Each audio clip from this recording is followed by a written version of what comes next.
Bueno, buenos días a todas y a todos, compañeras, compañeros, amigas, amigos.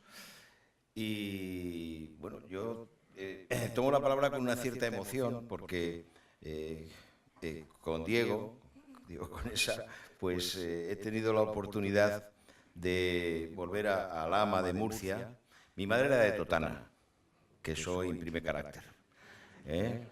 Y, y yo pasé desde creo que 1947-48 hasta los 50, pasé mis primeros veranos en Alhama de Murcia, o sea que me he acordado del castillo, he visto que han cambiado, me ha llevado a la antigua estación, en fin, para eso tiene una cierta emoción. Luego he vuelto muchas veces en diversas reencarnaciones y estoy dispuesto a ver, y encantado con que Ana me muestre el teatro romano. La canción de Serrat que presentaba Cartagena me ha recordado algo que tiene interés para Cartagena, y es que yo he presidido en los últimos años una misión europea del Parlamento Europeo y de la Unión Europea para el fortalecimiento de la democracia parlamentaria en Túnez. Y bueno, pues participé, entre otras muchas cosas, en una conferencia en la que estaba el primer ministro de la Revolución de los Jazmines, el primer ministro de Hacienda, que es un gran banquero, y me dijo, yo la ilusión de mi vida, porque lo que me gusta es componer, dice, he hecho una ópera que se llama Aníbal, y entonces yo quiero que se estrene en Cartagena. Yo se lo pasé a la universidad, no sé qué han hecho con ello, pero es que tiene, yo esto comienzo con eso porque el objetivo de este encuentro es hablar del futuro de la comunidad de Murcia como una comunidad, y creo que es la primera mesa redonda, como una comunidad sostenible. Y en el coche veníamos hablando de una cuestión que me preocupa mucho y que me parece que es central. Murcia es una comunidad activa, vibrante y demás, pero en un momento en el que temas como el cambio climático y como el futuro del Mediterráneo son claves, Murcia está entre las regiones europeas más amenazadas por el proceso de desertización. Y ese yo creo que es uno de los temas más centrales que nos tiene que, cuando contemplamos el futuro, no solo de las infraestructuras, sino el futuro de una comunidad como un lugar en el que viven 1,5 millones de personas, bueno, yo creo que esa es una cuestión muy importante, que nos tiene que obligar a tomar decisiones en relación, pues, con los asentamientos humanos, con las poblaciones, con las infraestructuras de transporte, con la economía del agua. Bueno, me parece que son cuestiones absolutamente claves y yo desde luego saludo que haya esta posibilidad. Yo no voy a hacer grandes reflexiones programáticas. En su momento tomé algunas decisiones como ministro que podemos comentar, algunas buenas, algunas malas, pues bueno, esto pasa siempre en la vida. Y sí, y luego he tenido pues un largo recorrido en la política europea, que creo que quizá nos puede ayudar también a reflexionar sobre nuestro futuro.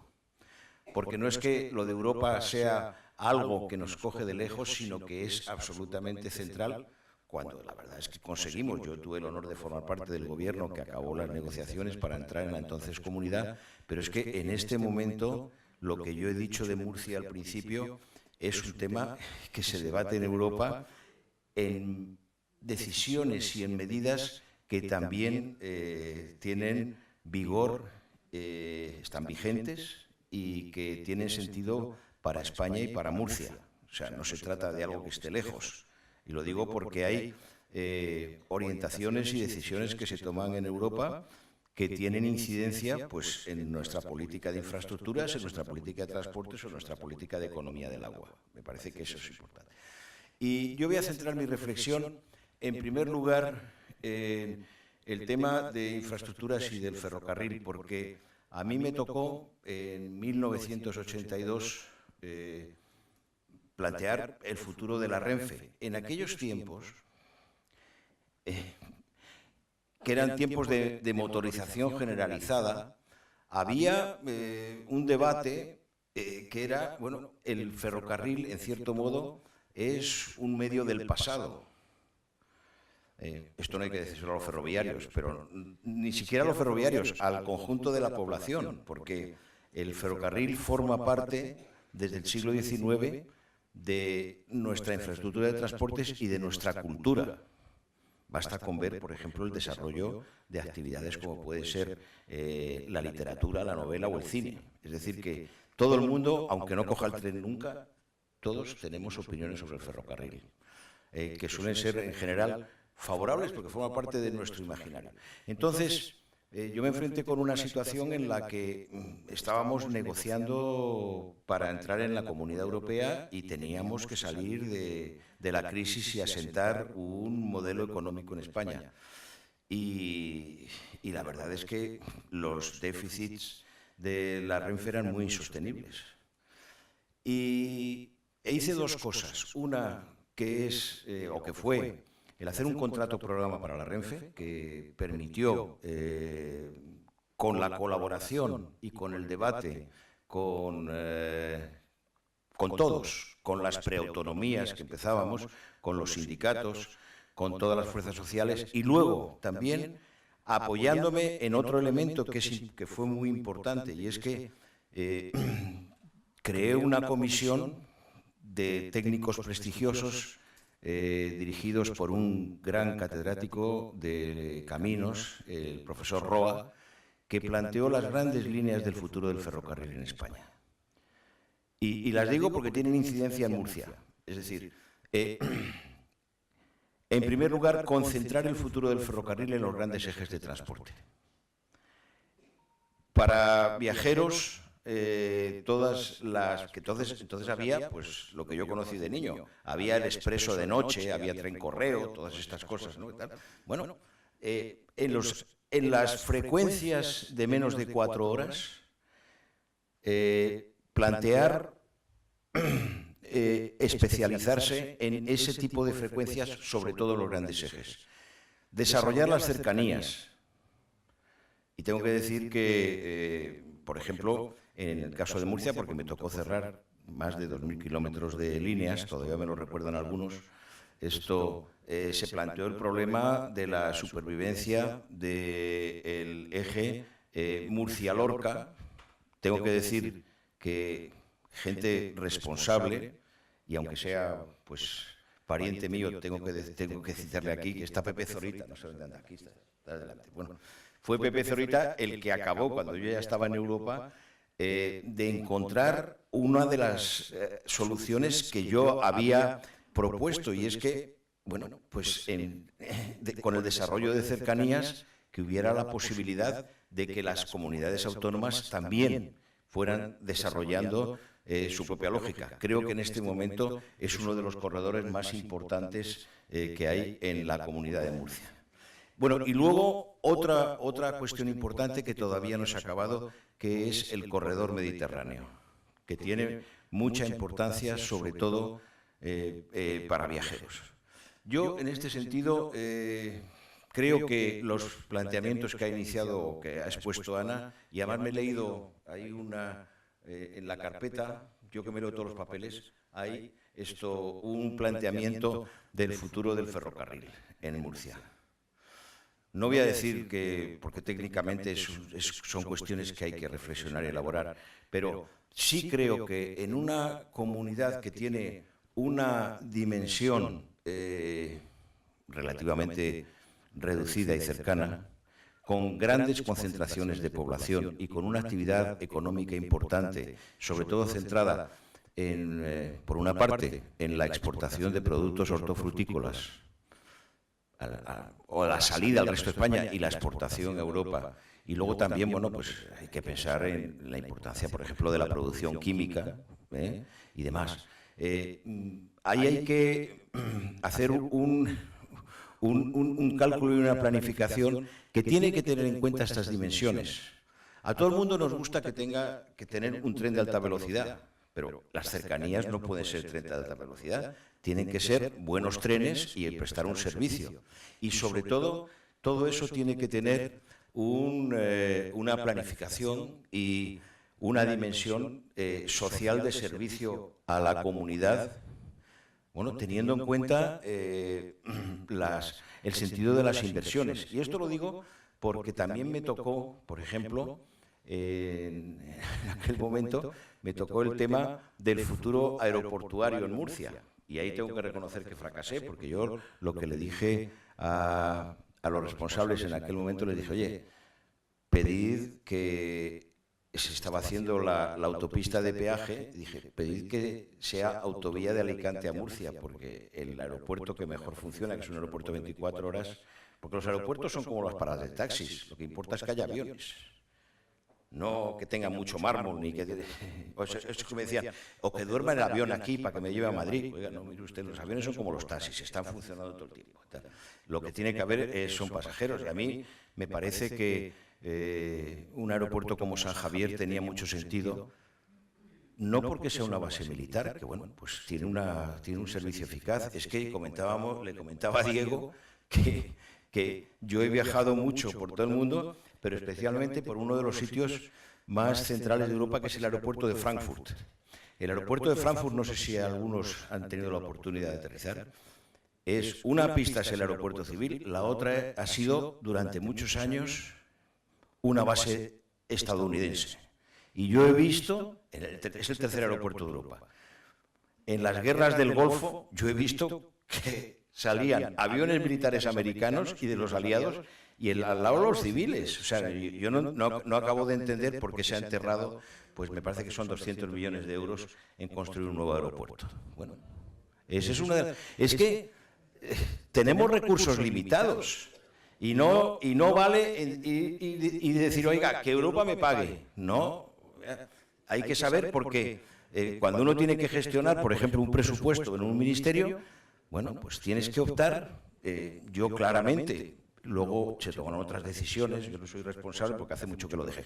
Bueno, hay que saber que todas esas decisiones que se toman, esto cuestan y son decisiones que suponen opciones, que suponen, bueno, pues que la comunidad, que la sociedad tiene que pagar con sus impuestos, tiene que pagar este tipo de cosas. Lo digo porque me parece que en este momento tiene mucho más sentido una opción que favorezca el ferrocarril como una opción que favorezca, por ejemplo, el reemplazar o el ir desarrollando lo que puede ser esto, no el coche inteligente, porque ahora se llama todo inteligente. Los que tienen que ser inteligentes son las personas. Eso para empezar a hablar. O sea, yo esto de las ciudades inteligentes me llena de admiración, sobre todo cuando veo a algunos responsables. Pero en fin, oye, sí, esto... Bien, no, es que parece que estamos siempre esperando el santo advenimiento, que van a venir, ¿no? La condición humana no cambia mucho. No, y me parece muy importante, sí tiene mucho sentido el hablar de infraestructuras ferroviarias, y no voy a entrar en el tema del soterramiento, que sé que es muy popular y que tiene esto mucho sentido. A mí me tocó iniciar también el soterramiento. Mi primera entrevista como ministro fue con el entonces alcalde de Córdoba, Julio Anguita, absolutamente razonable, un caballero, cuando vino. Claro, le dije, bueno, oye, vamos a ver, estábamos empezando una de las cosas que era la variante del Brazatortas, que es el AVE Madrid-Sevilla, después ha pasado a ser, claro, y entonces, y creo que el convenio que existe, pues se inspiró en el mismo principio, ¿no?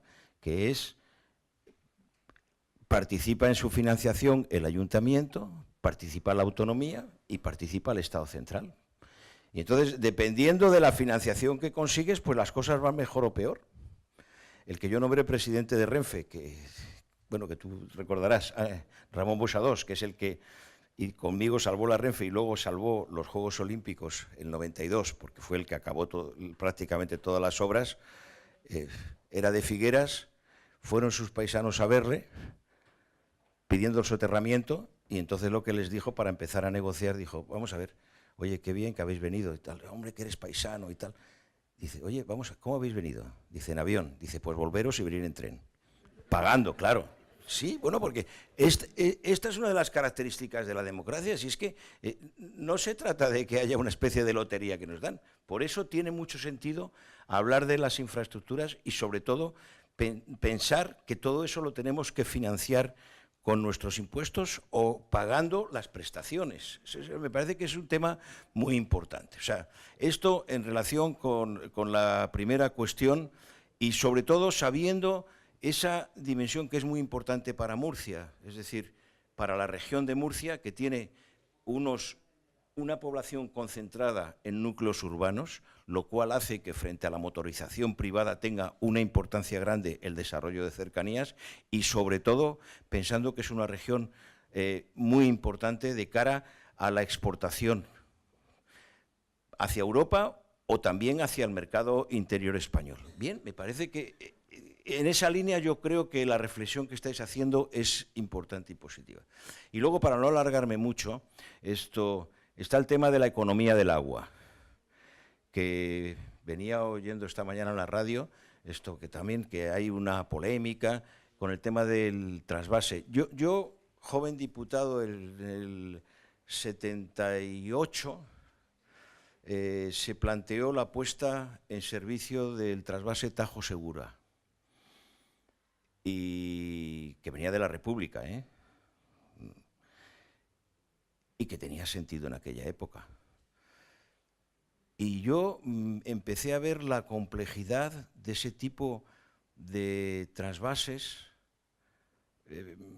viendo cómo en todos los grupos parlamentarios, entonces era UCD, estaba el grupo socialista, bueno, estaba el grupo comunista, pero se planteaba, diríamos, cortando por medio a los grupos parlamentarios. Yo estaba entonces en la dirección del grupo, bueno, si hablabas con los manchegos o los extremeños, y sin preguntar a los portugueses, y hablabas con los levantinos, con los murcianos y demás, pues, y también con los valencianos, ese problema existía. Pero es que yo creo que hay una realidad más compleja, y es que el tema no es ir a enfrentar a unos con otros, porque se trata, en primer lugar, de un bien que es la vida, que es el agua, en una zona que, si no hubiera agua, sería un desierto. Y cuando uno ve en los últimos años, y yo he tenido oportunidad cuando se ha elaborado la política europea, las directivas del agua, que creo que se han comentado, y además por gente tan responsable como Cristina Narbona o como Josep Borrell. Yo os puedo decir que en el Parlamento Europeo ese es uno de los temas que, estando yo en activo todavía, no solo debatimos, sino que sabíamos que era un tema polémico. La mayor parte de los europeos centrales eso de los trasvases no lo conciben, aunque ellos han hecho, hay países, por ejemplo, como Holanda, pues que en relación con el agua es una especie como de cambio absoluto de la naturaleza, pero es otra cosa, o sea, tienen mucha agua.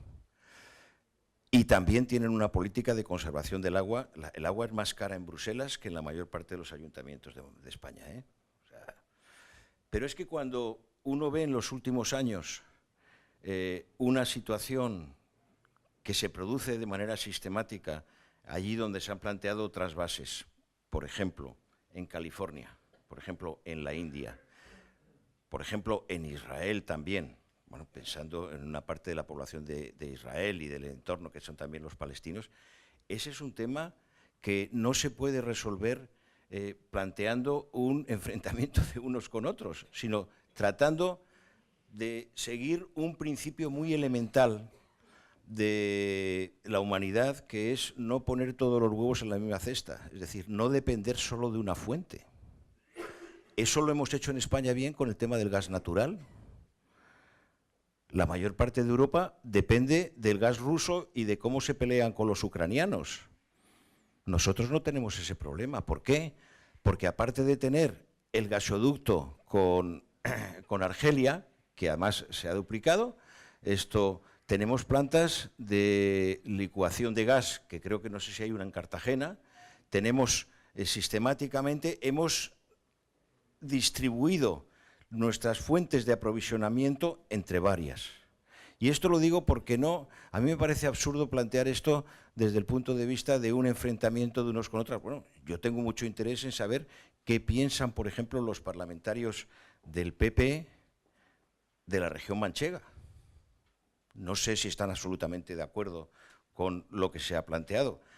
Me interesa mucho que una persona que ha tenido responsabilidades importantes en la región de Murcia y que ahora es vicepresidente del Parlamento Europeo, no sé si se ha estudiado las directivas europeas sobre el agua, porque tenemos plantas desaladoras que han sido cofinanciadas por la Unión Europea.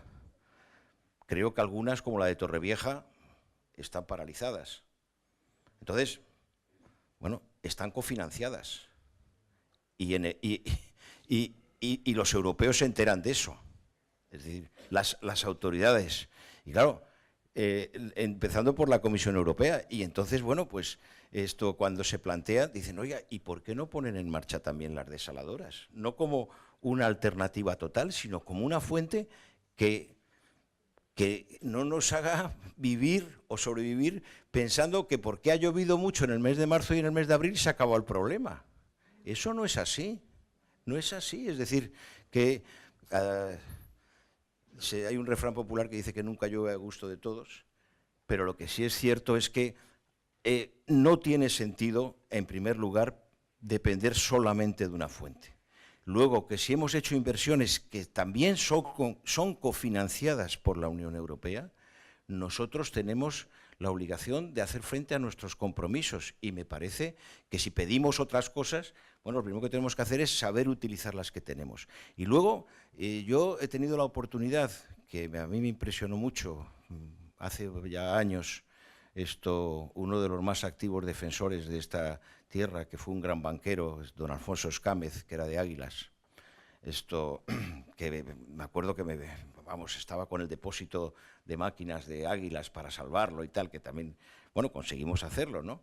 Pero a mí me invitó a comer en su casa de Águilas con una serie de exportadores que estaban en todos los mercados europeos, exportadores de ensalada, de lechuga, tomate, que estaban trabajando ya con las técnicas más avanzadas del gota a gota y que eran gente, bueno, pues que no habían ido a Salamanca a la universidad, sino que habían sido capaces de desarrollar ese tipo de tecnología, como también, por ejemplo, en Almería. Bueno, yo creo que eso también forma parte del desarrollo tecnológico que hemos sido capaces y que no ha sido planificado, por ejemplo, en el caso de España, por ningún gobierno. Ha sido fruto de la iniciativa de gente de esta tierra. Bueno, yo creo que en ese sentido lo que no me parece que sea serio es plantear esto como un enfrentamiento entre regiones y luego como pensar que puede haber una solución milagrosa porque no tenemos el control de la naturaleza, porque tenemos una necesidad que cubrir y creo que hay un principio básico de la humanidad que es el actuar, pues yo no diría inteligentemente, pero por lo menos con un cierto cuidado y con sensatez. Y me parece que el tema de la economía del agua forma parte de algo que es absolutamente crucial para el futuro de Murcia. Estas son dos reflexiones que aporto. Se podría hablar mucho más, pero me parece que tienen sentido no solamente desde el punto de vista de Murcia, sino de una región que yo creo que puede abanderar una de las políticas que tiene más sentido para el futuro no solamente propio, sino el futuro de España y el futuro de Europa. Y yo diría también del futuro del Mediterráneo, porque tenemos que cuidar mucho el Mediterráneo. Primero, como una iniciativa de paz en la región más torturada del mundo, y luego pensando que estamos de frente a uno de los continentes demográficamente más activos del mundo, que es África, y que el papel de Murcia puede ser muy interesante en ese sentido, no solamente de cara a Europa.